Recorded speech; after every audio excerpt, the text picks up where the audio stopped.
रमा आणि अक्षय वडापावच्या गाडीवरून घरी परत येतात. दोघे खूप थकलेले असतात.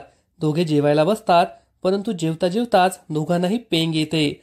अक्षय रमाला म्हणतो, आपण जेवणाच्या ताटावरच झोपतोय, परंतु पोट भरून जेवायला तर हवं ना, उद्याही काम करायचंय. आपण असं जेवत बसलो तर झोपून जाऊ, त्यापेक्षा आपण एकमेकांना भरूया. मी तुला भरवेल, तू मला भरव, म्हणजे आपला झोपही येणार नाही. दोघे एकमेकांना भरू लागतात. इकडे रेवा ही अक्षयच्या बंगल्यात मस्तपैकी रील्स पाहत बसलेली असते. तेवढ्यात तिला अक्षयच्या कोथरूडच्या गाडीची रील दिसते. अक्षय आणि रमा हे कोथरूडमध्ये रस्त्यावर उभे राहून वडापाव विकताय हे पाहून रेवाच्या पायाखालची जमीनच सरकते. तिला खूप टेन्शन येतं.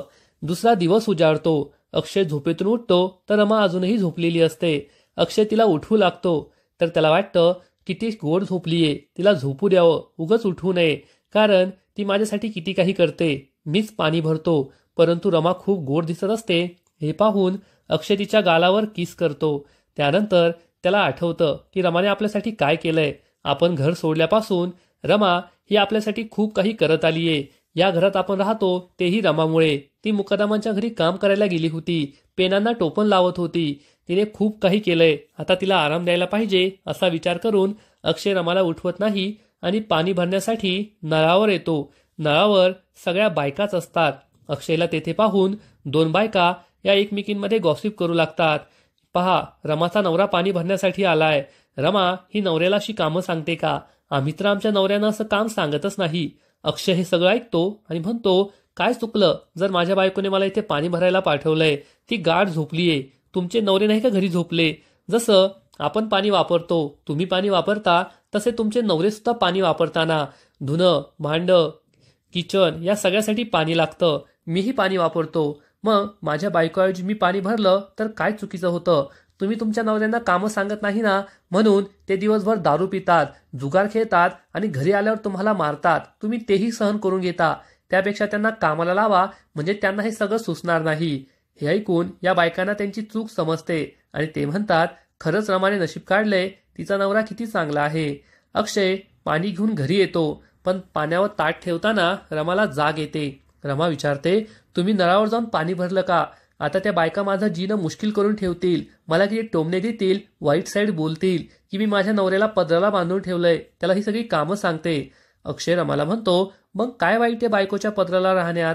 तू सांग त्यांना की मी माझ्या नवऱ्याला माझ्या पदराला बांधून ठेवलंय. आणि आणखीन एक गोष्ट सांग की रोज सकाळी माझा नवरा माझ्या गालावर किस करतो. तुमचा नवरा करतो का? हे ऐकून रमा खूप लाजते. अक्षय तिला म्हणतो, चला आता वडापावच्या गाडीवर जायचंय, लवकर आवरून घे.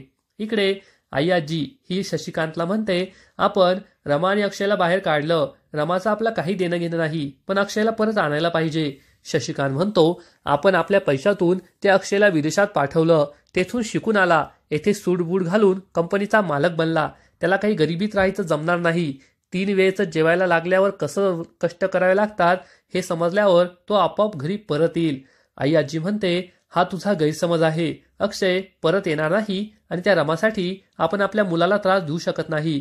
तो मुकादमांचं भविष्य आहे हे लक्षात ठेव. तेवढ्यात रेवा बाहेर जाऊ लागते. शशिकांत विचारतो, कुठे चाललीयेस? तर रेवा सांगते, लवकरच तुम्हाला एक आनंदाची बातमी भेटणार आहे. या दोघांना कळतच नाही की रेवा असं काय बोलली. इकडे रमा ही झाडत असते. अक्षय तयार होऊन येतो आणि म्हणतो, चल लवकर, वडापावच्या गाडीवर जायचंय. मी माऊलींना 15,000 रुपये देऊन आलो तर ते खूप खुश झाले. आपण रस्त्यावर उभा राहून इतका मोठा बिझनेस करतोय हे पाहून त्यांना खूप आनंद झालाय. रमा सुद्धा खुश होते आणि दोघेही वडापावच्या गाडीवर जायला निघतात. इकडे शशिकांत आई आजीला म्हणतो, नक्कीच तिला त्या अक्षयबद्दल समजलं असेल, चल आपणही जाऊया. आई आजी म्हणते, नको, त्याचं इगो दुखावला जाईल, तूच जा, मी नाही येणार. शशिकांत रेवाच्या मागे मागे जातो. इकडे अक्षय हा वडापावच्या गाडीवर भांडी धुत असतो. रेवा हे सगळं मोबाईलमध्ये व्हिडिओ शूट करत असते. तिला खूप वाईट वाटतं की अक्षयवर काय वेळ आलीये आणि तो भांडी धुतोय. अक्षय आणि रमा सगळ्यांना वडापाव देत असतात. त्यांच्या वडापावच्या गाडीवर खूप गर्दी असते. तेवढ्यात रेवा तेथे येते. रेवाला पाहून या दोघांना धक्काच बसतो. अक्षय विचारतो, तुम्हाला वडापाव हवाय का? तर रेवा त्यांच्यासमोर लाखो रुपये ठेवते आणि म्हणते, मला फक्त वडापाव नाही तर ही वडापावची गाडी आणि तू सुद्धा माझ्याकडे पाहिजे. अक्षय म्हणतो, मी विकली जाणारी वस्तू नाहीये. तुम्हाला वडापाव हवा असेल तर घ्या, याचे पैसेही देऊ नका, कारण आमच्या गाडीवरून कोणीही उपाशीपोटी जात नाही आणि तसंही तुला आमच्या घरचं फुकटचं खायची सवय आहेच ना. हे ऐकून रेवाला खूप राग येतो. ती हा वडापाव घेते आणि म्हणते, हा वडापाव तुला खूप महागात पडेल.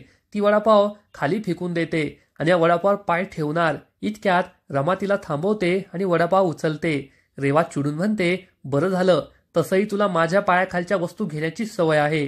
रमा तिला उत्तर देते, खरं बोललीस, तुझ्या पायाखालच्या वस्तू घ्यायच्या, त्यानंतर त्यांना जपायचं, सांभाळायचं आणि आपलं बनवायचं ही सवय आहे मला. हे ऐकून रेवाला खूप राग येतो. इकडे रमाच्या घरी आई आणि मावशीला काळजी लागलेली असते की काका कुठे गेले असतील, त्यांचं नक्की आता काय करायचंय. पुढील एपिसोडमध्ये आपण पाहू की शशिकांत अक्षय आणि रमाच्या गाडीवर येणार आणि तो चक्क रमाला लाथने मारत असेल. तेव्हा अक्षय त्याची गचंडी पकडेल.